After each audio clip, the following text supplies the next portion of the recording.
चीन के तियानजिन में मोदी पुतिन जिनपिंग के बीच की केमिस्ट्री देख शहबाज शरीफ टू डोनाल्ड ट्रंप हैरान परेशान है। टेरर पर भारत के रुख को चीन के समर्थन मिलने से शहबाज को भ्रम हो रहा है, तो टैरिफ के खिलाफ ट्रायंगल ताकत दिख ट्रंप भौचक हैं। भारत में अमेरिकी दूतावास सोशल मीडिया पर पोस्ट कर रहा है कि दोनों देशों के रिश्ते नई ऊंचाइयां छुएंगे। ऐसा क्या एससीओ शिखर सम्मेलन में मोदी पुतिन जिनपिंग की तिकड़ी ने किया जिससे अमेरिकी नेतृत्व वाला world order new world order में बदलता दिख रहा है?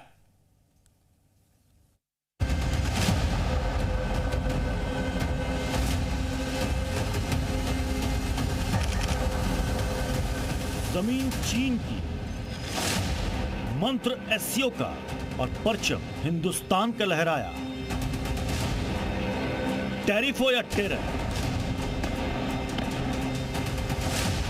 तियानजिन घोषणा पत्र ने लाउड एंड क्लियर कर दिया।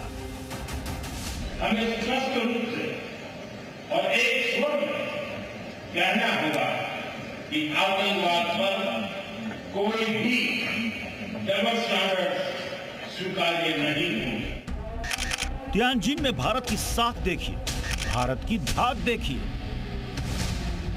तस्वीर नंबर 1, न्यू वर्ल्ड ऑर्डर। यह वीडियो अमेरिकी राष्ट्रपति डोनाल्ड ट्रंप को आग बबूला कर सकता है।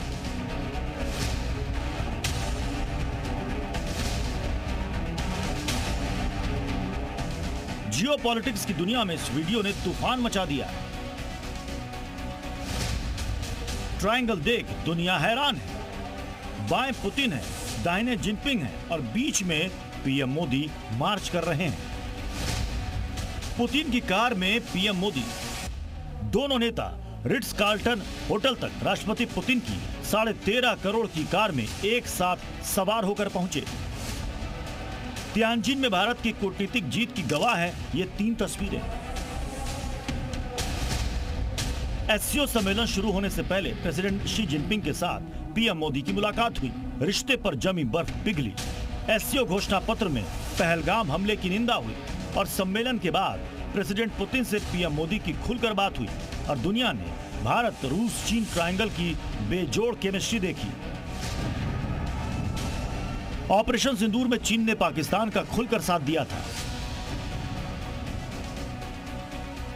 यह वही चीन है जो यूनाइटेड नेशंस में पाकिस्तानी आतंकियों को ग्लोबल टेररिस्ट घोषित करने पर कई मर्तबा वीटो लगा चुका है।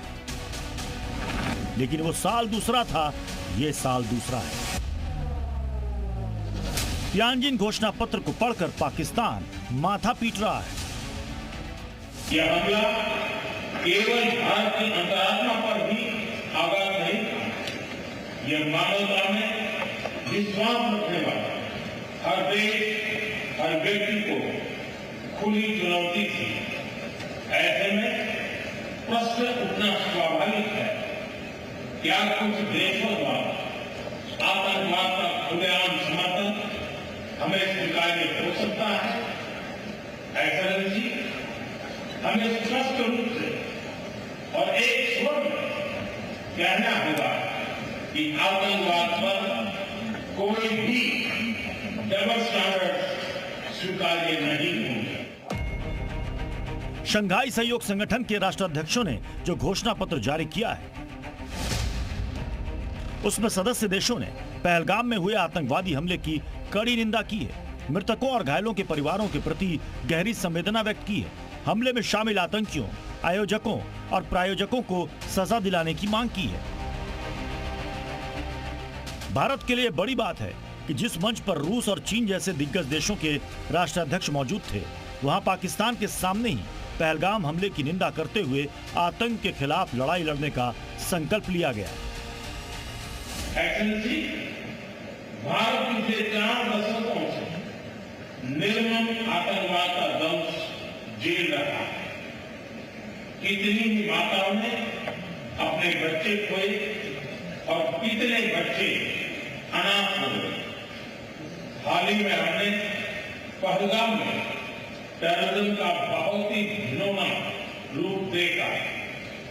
इस दुख की घड़ी में जो मित्र देश हमारे साथ खड़े रहे, मैं उनका आभार व्यक्त करता हूं। घोषणा पत्र के पन्ने भारत की डिप्लोमेटिक विक्ट्री की गवाही दे रहे हैं, टेरर पर भी और टैरिफ पर भी। तियानजिन में भारत के लहराते परचम को अमेरिका ने भी सैल्यूट किया है। टैरिफ वाले तलवार की धार कुंद होती दिख रही है। भारत में अमेरिकी दूतावास की ओर से एक बेहद अहम पोस्ट किया गया है।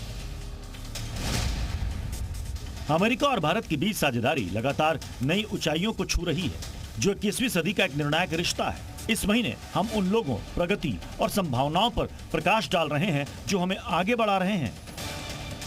क्या यह भारत अमेरिका संबंधों का न्यू नॉर्मल है? अगर हां, तो झुकती है दुनिया, झुकाने वाला चाहिए।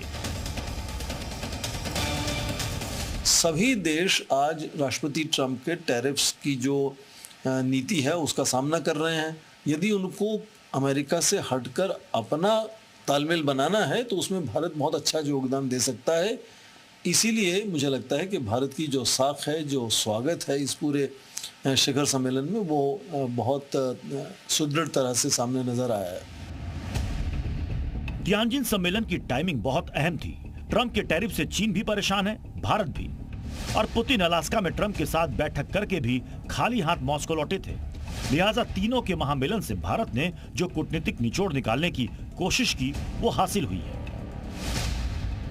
एस फॉर सिक्योरिटी यानी आतंकवाद के खिलाफ सुरक्षा, सी कनेक्टिविटी यानी सदस्य देशों के साथ बेहतर तालमेल, ओ अपॉर्चुनिटी मतलब अवसर। यह अवसर रूस और चीन में भारतीय प्रोडक्ट बेचने का भी मौका हो सकता है। सिक्योरिटी की बात कर लें तो पहलगाम का जिक्र करा और कहा कि आतंकवाद को लेकर डबल स्टैंडर्ड्स नहीं होने चाहिए। जहां तक हम बात करते हैं कनेक्टिविटी में, उसमें फोकस था कि कैसे चाबार पोर्ट और international north south transport corridor को एक तरफ से तवज्जो देने की जरूरत है, और एक तरफ से अपॉर्चुनिटीज की बात कर लें तो एक सिविलाइजेशनल डायलॉग की बात की प्रधानमंत्री ने। अब सवाल है कि तियानजिन में भारत की जो ताकत दिखी, क्या उसके बाद ट्रंप की क्रूर टैरिफ पॉलिसी से भारत को कुछ राहत मिलने की उम्मीद की जा सकती है? अंतर्राष्ट्रीय सम्मेलनों से निकले रिजल्ट घंटों में असर नहीं दिखाते, लेकिन असर बड़ा होता है। ट्रंप पर एससीओ का बड़ा इंपैक्ट हुआ है, यह तो क्लियर हो गया, और पाकिस्तान यहां भी घोर बेइज्जती का शिकार हुआ, यह भी क्लियर हो गया। कुल मिलाकर भारत ने चीन में परचम लहराया और अपने 4T मिशन में काफी हद तक सफल रहा। तियानजिन से सिद्धांत सिब्बल के साथ ब्यूरो रिपोर्ट, जी मीडिया।